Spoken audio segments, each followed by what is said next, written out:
प्यारे बच्चों, कल हम लोगों ने क्वथनांक का उन्नयन पढ़ा था। आज हम लोग पढ़ेंगे हिमांक का अवनमन, depression of in freezing point.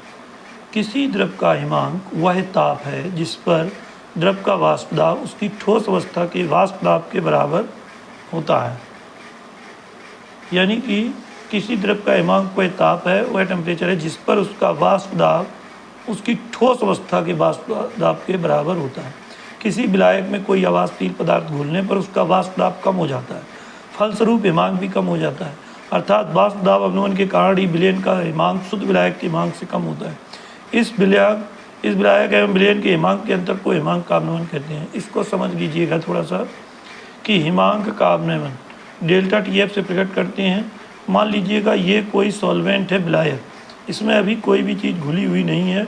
इसका हिमांक अगर कुछ भी है तो इसके बाद इसमें अगर हिमांक में कोई इसमें सॉल्वेंट में कोई चीज़ खोली गई तो ये बन गया सॉल्यूशन बन गया। तो इसके हिमांक में आती है कमी, इसका हिमांक होता है ज़्यादा अधिक और सॉल्यूशन का हिमांक होता है कम। इन दोनों में अंतर जो होता है, मान लीजिएगा ये पानी है, इसमें जब इसमें कोई पदार्थ नहीं घुला हुआ है तब इसका हिमांक अधिक होगा, और जब इसमें किसी भी पदार्थ को घोल दिया गया जैसे नमक है कोई भी, तो भी इसका हिमांक थोड़ा कम हो जाएगा। इस हिमांक का अंतर जो कहलाता है वो कहलाता है हिमांक अवनमन, यानी कि हिमांक में हुई कमी। इसको डेल्टा TF से प्रदर्शित करते हैं। यानी कि शुद्ध विलायक का हिमांक माइनस विलयन का हिमांक अगर आप कर देंगे तो आ जाएगा हिमांक का अवनमन। हिमांक अवनमन से अणुभार की गणना करना, इसमें सूत्र प्रयोग करते हैं स्मॉल m बराबर 1000 गुणे KF गुणे स्मॉल w बटे डेल्टा TF गुणे कैपिटल W, जहाँ पर स्मॉल m विलेय पदार्थ का अणुभार है, TF हिमांक का अवनमन है, W पदार्थ का भार ग्राम में और कैपिटल W विलायक का भार ग्राम में, KF विलायक का मोलल अवनमन स्थिरांक। मोलल अवनमन स्थिरांक क्या होता है?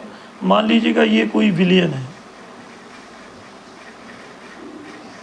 ये कोई विलायक है 1 किलोग्राम, अभी इसमें बोला इसमें विलेय पदार्थ के 1 मोल घोल दिए गए तब ये बन गया विलयन। अभी सॉल्वेंट था लेकिन बाद में 1 मोल घोल दिए गए तब ये विलयन बन गया। तो सॉल्वेंट 1 किलोग्राम विलायक में किसी अवाष्पशील विलेय पदार्थ के 1 मोल घोलने पर हिमांक में जो अवनमन होता है उसे कहते हैं विलायक का मोलल अवनमन स्थिरांक। इसे KF से प्रकट करते हैं और इस तरीके से